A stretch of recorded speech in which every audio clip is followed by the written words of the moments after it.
Hello everyone. तो आज हम लोग करने वाले हैं मोल कंसेप्ट पे क्वेश्चन का discussion. Calculate number of atoms in 28 you of lithium. Lithium का पूछ रहा है नंबर ऑफ एटम्स कितना होगा जब उसका मास क्या हो 28 यू हो। तो हमें क्या पता है mass of one atom of lithium कितना होता है 7 यू। रिलेटिव एटॉमिक मास की बात कर रहे हैं हम लोग, है ना। हमारे पास टोटल मास कितना दिया हुआ है 28 यू। तो अगर जो 7 यू मास में नंबर ऑफ एटम कितना है 1, ठीक है। तो 28 यू में कितना हो जाएगा बताओ। 28 यू विल कंटेन 1/7 इंटू क्या कर दोगे 28। इतना करने की जरूरत नहीं है, आपको समझ में आ रहा है तो आप डायरेक्टली आंसर लिख सकते हो 4 एटम्स होगा। ओके, अब यहाँ पे दिया हुआ है 28 ग्राम ऑफ लिथियम सेकेंड वाला। तो सेकेंड वाले में अगर जो हम लोग देखें तो सेकेंड वाले में 28 ग्राम दिया हुआ है। तो जब भी ग्राम में मास दिया हो तो हम मोलर मास से सोचेंगे, ठीक है। तो हमें क्या पता है कि 7 ग्राम ऑफ लिथियम अगर जो होगा तो वो 1 मोल की इक्वल होगा, या 7 ग्राम ऑफ लिथियम जो होगा वो Na एटम्स ऑफ लिथियम होगा। यही तो होता है मोलर मास, Na एटम का मास। तो हमारे पास कितना है 28 ग्राम। तो हम लोग क्या कर देंगे बताओ, अगेन क्या हो जाएगा 4 Na हो जाएगा। डायरेक्ट समझ में आ रहा होगा, है ना। या तो आप ऐसे भी कर सकते हो, गिवन मास कितना है हमारे पास 28 ग्राम। तो हम क्या निकालेंगे पहले मोल, ठीक है, मोल ऑफ लिथियम। तो ये क्या हो जाएगा given mass by molar mass. तो गिवन मास कितना है 28 और बाई 7, तो ये क्या आ गया 4 मोल आ गया, ठीक है। अब हमें क्या पता है 1 mole of lithium equals to Na atoms of lithium. जिस तरीके से भी आपको समझ में वैसा बना सकते हो। तो 4 mole of lithium equals to क्या हो जाएगा 4 इंटू Na एटम्स। क्लियर है, आसान है। तो बस बनाते रहिए क्वेश्चन ऐसे ही। नेक्स्ट क्वेश्चन की अगर जो हम लोग बात करें तो ये है calculate number of molecules in 49 gram of H2SO4, ठीक है। मॉलिक्यूल्स बोल रहा है H2SO4। देखो अगेन क्या है हमारे पास मास दिया हुआ है, ठीक है। तो मास को किस में बदल लेंगे मोल में। तो मोल ऑफ H2SO4 कितना होगा ये पता कर लेते हैं। तो given mass by molar mass, तो गिवन मास कितना है 49 ग्राम बाई मोलर मास करोगे, और मोलर मास कितना होता है इसका 98 ग्राम। वो ऐड कर लोगे, है ना, 4 है तो 64 और ये 32 और प्लस 2 ऐड करोगे तो क्या हो जाएगा 98 ग्राम पर मोल। मोलर मास आ गया, है ना। तो अब क्या आ गया यहाँ से देखो, डिवाइड करोगे तो 0.5 मोल बोल लो या फिर हाफ बोल लो, है ना। हाफ मोल आ गया। हमसे क्या पूछा है नंबर ऑफ मॉलिक्यूल्स। तो देखो हमें क्या पता है अगर जो 1 मोल होता 1 मोल ऑफ H2SO4 तो कितना होता Na मॉलिक्यूल्स। यही तो मोलर मास है, यही तो मोल है ना, मॉलिक्यूल्स। तो हमारे पास है कितना 0.5 मोल ऑफ H2SO4। तो कितना हो जाएगा 0.5 इंटू Na मॉलिक्यूल्स किसका ऑफ H2SO4, है ना। H2SO4 की बात करें मॉलिक्यूल की तो ये H2SO4 हो जाएगा। तो अब इसका मल्टीप्लाई करके आंसर कमेंट में बताओ, ठीक है ना, आसान एटोमिसिटी समझने के बाद। क्लियर है। तो ये है नेक्स्ट क्वेश्चन। इस क्वेश्चन को अब मैं नहीं बता रहा हूँ, देखो आप थोड़ा वीडियो को पॉज करो, इसको सोल्व करो और इसका आंसर कमेंट सेक्शन में बताओ या खुद से सोल्व करो, ठीक है। सेम पीछे के जैसा है, बस इसमें क्या पूछा है नंबर ऑफ मॉलिक्यूल्स भी पूछा है, नंबर ऑफ एटम्स भी पूछा है। ओके, तो मोल निकालो और इसको सोल्व करो। आगे बढ़ते हैं हम लोग नेक्स्ट क्वेश्चन की ओर।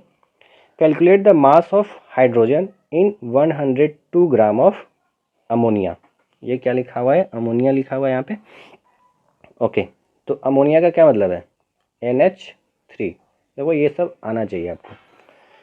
तो ये NH3 हो गया हमारे पास। हमसे पूछ रहा है मास of hydrogen in 102 gram of ammonia, ठीक है। तो जब भी ऐसा दिया रहे 102 ग्राम तो हम हमेशा कहाँ जाएंगे मोलर मास पे, ठीक है, तो हम पहले मोलर मास पता करते हैं। अमोनिया का कितना होगा, NH3 है तो क्या हो जाएगा 14 + 3, 3 हाइड्रोजन का 17 ग्राम। ठीक है, क्लियर है। तो अब क्या करो आप, देखो जब आपने मोलर मास निकाला 17 ग्राम, ठीक है, यानी ये क्या आया, मास ऑफ 1 मोल। तो 1 मोल का जब मास निकाला तो उसमें मास ऑफ किस हाइड्रोजन कितना था, 3 ग्राम, है ना। और 14 ग्राम कौन था, नाइट्रोजन। ये नाइट्रोजन का है और ये हाइड्रोजन का है। क्लियर है, ये क्लियर हो गया तो बस आंसर तुरंत आ जाएगा। तो हमें पता चल गया कि 3 ग्राम मास होता है 17 ग्राम में, यानी 1 मोल में। ठीक है, हमें दिया हुआ है 102 ग्राम, तो या तो आप इसको मोल में कन्वर्ट करो या डायरेक्टली मास भी बना सकते हो। तो चलो सबसे पहले मोल से कन्वर्ट करते हैं, जो कि क्या बोलते हैं उसको, कन्वेंशन मेथड जो चलते आ रहा है। तो मोल इक्वल्स टू क्या होगा, given mass by molar mass, यही फॉर्मूला है। तो 102 ग्राम दिया हुआ है और मोलर मास कितना आया, 17 ग्राम पर मोल। तो कितना आ गया बताओ, ये 17 का टेबल पढ़ोगे तो 17 6 जा 17 छक 2 तल से होता है ना, मोल। ये आ गया हमारा 6 मोल। तो 6 मोल आया तो हमने क्या पढ़ा कि अगर जो 1 मोल ऑफ NH3 होता, ठीक है, तो मास कितना होता हमारे पास, 3 ग्राम ऑफ हाइड्रोजन होता है ना। और 1 मोल का क्या मतलब है, 3 ग्राम ऑफ हाइड्रोजन। तो हमारे पास है कितना मोल, 6 मोल। तो 6 मोल ऑफ NH3 क्या हो जाएगा बताओ, 6 × 3 हो जाएगा सिंपल, यानी कि 18 ग्राम ऑफ हाइड्रोजन। क्लियर है, इतना भी करने की ज़रूरत नहीं है जब हमें पता है कि 17 ग्राम ऑफ हाइड्रोजन NH3 में कितना होता है, 3 ग्राम। तो सीधा यहीं पे करो ना, बार बार वो करने की मोल वगैरह निकालने की ज़रूरत नहीं है, सेम ही आता है ना। तो 120 ग्राम में कितना हो जाएगा, देखो 3/17 1 ग्राम में और 122 ग्राम में मल्टीप्लाई कर दोगे तो ये कैंसिल आउट और 6 3 जा 18 ग्राम आंसर है। ओके, क्लियर है, आसान है। ओके, नेक्स्ट देखते हैं हम लोग, what will be the mass of HNO3 if it have 1.6 Na। ये क्या है, 1.6 लिखा हुआ है, Na ऑक्सीजन एटम। अब हमसे पूछ रहा है कि मास ऑफ HNO3 कितना होगा, है ना। अगर जो 1.6 Na ऑक्सीजन एटम है तो देखो एकदम आसान सा क्वेश्चन है, बस थोड़ा सा लैंग्वेज आपको नहीं समझ में आ रहा हो तो दोबारा समझाता हूँ। तो देखो इसने पहले अब क्या बोला है कि 1.6 Na आपके पास ऑक्सीजन एटम दिया हुआ है और मास पूछ रहा है ना। तो 1.6 Na का क्या मतलब है, Na को क्या कन्वर्ट कर सकते हैं हम लोग, मोल में, यानी बोल रहा है 1.6 मोल क्या है हमारे पास, ऑक्सीजन एटम। ठीक है, तो अगर जो 1.6 मोल ऑक्सीजन एटम है या 1.6 Na ऑक्सीजन एटम है तो मास ऑफ HNO3 कितना होगा। ठीक है, तो हमने एटोमिसिटी उस समय देखा था, अगर जो नहीं देखा है तो उसको वीडियो देखना जरूर से। तो मास ऑफ HNO3 कितना होगा। ठीक है, तो अगर जो हम लोग बात करें कि 1 मोल HNO3 होता हमारे पास, तो हमारे पास ऑक्सीजन एटम कितना होता, 1 मोल ऑफ HNO3 कंटेंस, बताओ कितना हो जाएगा, 3 मोल ऑक्सीजन एटम, बोल सकते हैं ऐसा, है ना। एक मॉलिक्यूल में 3 तो 1 मोल में 3 मोल, या 3 Na भी बोल सकते हो। क्लियर है, ये बस मैं इसलिए लिखता हूँ ताकि आपको समझ में आए, नहीं तो आप डायरेक्टली सॉल्व कर सकते हो जैसे जैसे क्वेश्चन सॉल्व करोगे। ओके, तो अब ध्यान देना, यहाँ पे हमें ये पता चल गया कि 3 मोल ऑक्सीजन एटम होगा, तो ये किसके इक्वल होगा, 1 मोल ऑफ HNO3, या इक्वल नहीं, मतलब 3 मोल ऑफ ऑक्सीजन एटम जब होगा तब 1 मोल ऑफ HNO3 का फॉर्मेशन होगा या बन रहा होगा। तो अब हम क्या बोल सकते हैं, रिवर्स, हमें क्या चाहिए, 1.6 से चाहिए, तो हम क्या बोलेंगे 1.6, या पहले ऐसे लिख लो, कई लोग को कन्फ्यूजन होता है लेफ्ट राइट में। तो 3 मोल ऑफ ऑक्सीजन एटम मिल के बनाता है क्या, 1 मोल ऑफ HNO3। ठीक है, तो 1 मोल कितना बनाएगा और 1.6 कितना बनाएगा, तो 1.6 मोल ऑफ ऑक्सीजन एटम बनाएगा क्या बताओ, 1/3 into 1.6, okay, mole of HNO3। अब हमसे क्या पूछा है, मास, तो हमें क्या पता है, देखो यहाँ से मोल आ जाएगा है ना, 1.6/3। ये थोड़ा सा वैल्यू उठपटांग आ रहा है क्योंकि मैंने कैलकुलेशन पहले नहीं किया है इसका, डायरेक्ट क्वेश्चन बनाया तो ठीक है। तो हमें क्या पता है, 1 मोल ऑफ HNO3 कितना होता है, HNO3 है तो ये 63 ग्राम 63 ग्राम पर मोल होता है ना। या 1 मोल ऑफ HNO3 का मास कितना होता है, 63 ग्राम, या मोलर मास है ना, यही क्या है, मोलर मास हमने निकाला है।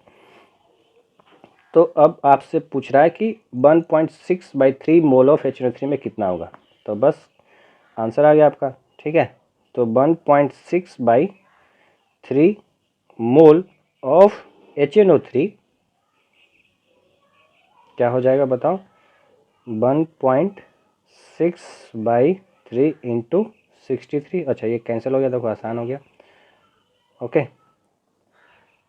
तो आंसर आ जाएगा आपका 21 इंटू 16 करोगे तो 16 एकम 16, 16 दूनी 32 और 1 33, ठीक है, 33.6 ग्राम आना भी चाहिए क्योंकि एक मोल से ये कम है ना, 1.6/3 है, एक मोल से कम है तो मास भी क्या होना चाहिए, कम आना चाहिए। तो ये आ गया 33.6 ग्राम, कितने में, 1.6/3 मोल ऑफ HNO3 में, या बोल सकते हो जब ऑक्सीजन एटम HNO3 के अंदर कितना था, 1.6 Na, ओके, क्लियर है। इतना भी करने की ज़रूरत नहीं है आपको, अगर आप अच्छे से समझे हो तो। ये तो बेसिक्स हुआ। हम देखो क्या कर सकते हैं, हमें क्या पता है कि अगर जो हमारे पास 3 Na ऑक्सीजन एटम हुए तो मास कितना होगा बताओ, 63 ग्राम, एक मोल के इक्वल होगा क्योंकि 3 Na ऑक्सीजन एटम होगा तभी क्या बनेगा, 1 मोल ऑफ HNO3 है ना। एक मॉलिक्यूल में 3 तो एक मोल में 3 मोल या 3 Na ऑक्सीजन एटम, क्लियर है। हमें कितना दिया हुआ है, 1.6 ऑक्सीजन एटम, तो बस सिंपल है, कन्वर्ट कर लो, 63/3 इंटू 1.6, देखो सेम चीज़ आया यही, ओके। तो बस आपको समझना होता है, हर बार मोल में कन्वर्ट करने की ज़रूरत नहीं है, आप चीज़ें वही हैं, बस आप एक स्टेप क्या करना है, आपको अपने दिमाग में सोच लेना है बस, और कुछ नहीं। नहीं सोच पा रहे तो वही बेसिक है, आसानी से स्टार्टिंग से चलते जाओ, ओके। ज़्यादा फास्ट लग रहा है, थोड़ा स्लो करके देखो या पाउज करके वीडियो को देखो, ठीक है।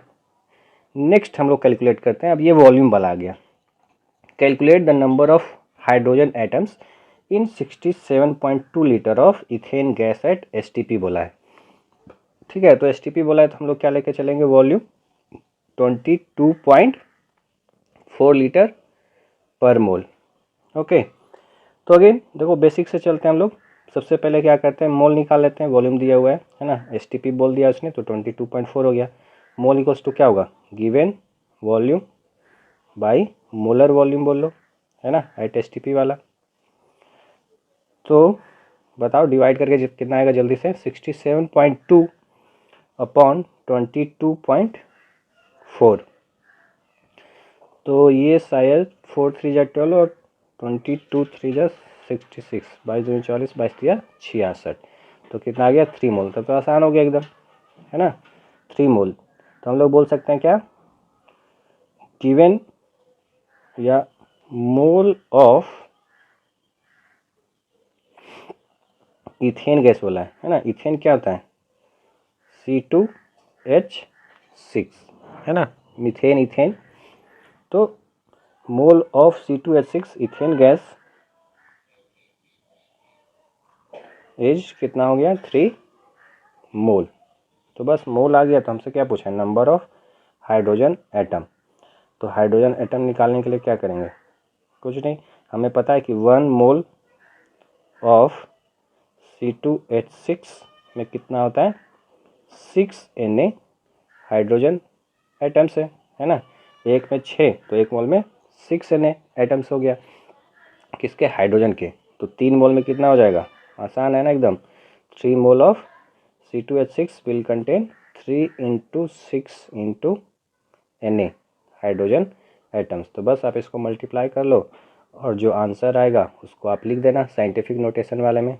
Okay, 6.022 × 10⁻23 atoms. क्लियर है ना। वो तो इस क्वेश्चन को देखते हैं। पूछ रहा है what will be the mass of 90.8 litre of chlorine gas at STP। देखो इसने बर्न बार दे रखा है, तो बर्न बार दे रखा है तो मोलर वॉल्यूम अब क्या हो जाएगा बताओ, 22.7 लीटर पर मोल हो जाएगा।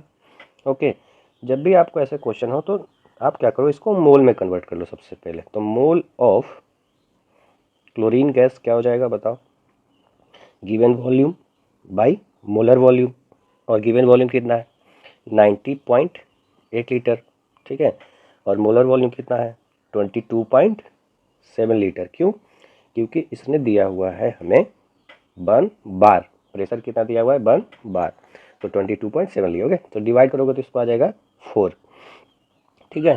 4 मोल। हमसे क्या पूछा है, मास पूछा है किसका, क्लोरीन गैस का। ध्यान रखना जब भी क्लोरीन गैस बोला है तो हम क्या मान के चलेंगे, Cl2 इंडिविजुअली एटम एग्जिस्ट नहीं करता है, सिर्फ और सिर्फ 18th ग्रुप वाले को छोड़ के। ओके, तो अगर जो mass of 1 mole of chlorine निकालें, यानी कि मोलर मास जिसको हम लोग बोलते हैं, तो वो कितना आ जाएगा 71 ग्राम आ जाएगा। ओके, तो हमें कितने के लिए चाहिए 4 मोल के, तो mass of 4 mole of chlorine gas, ये लिख लेना आप ऊपर वाले में भी। तो क्या हो जाएगा 4 × 71 ग्राम, तो ये कितना बन जाएगा 4 और 7 4 जा 284 ग्राम। तो ये बस आंसर है। ओके, क्लियर है ये। अब देखो इतना भी करने की जरूरत नहीं है आपको हमेशा।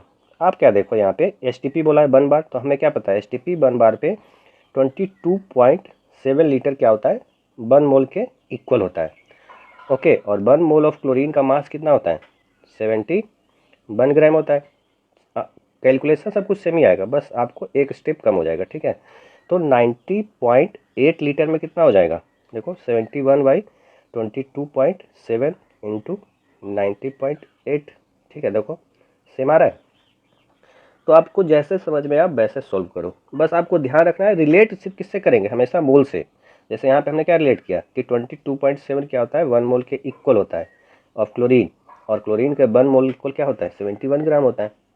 बस इतना रिलेट करना है। ओके, तो बस आप क्वेश्चन जितना ज़्यादा हो सके प्रैक्टिस करिए। नीट जेईई में यही है, जितने डिफरेंट टाइप का आप क्वेश्चन करोगे उतना ही चीज़ें क्या होंगी आपके लिए आसान। ओके, तो फिर मिलते हैं नेक्स्ट वीडियो में परसेंटेज कंपोजिशन जिसमें हम लोग पढ़ने वाले हैं।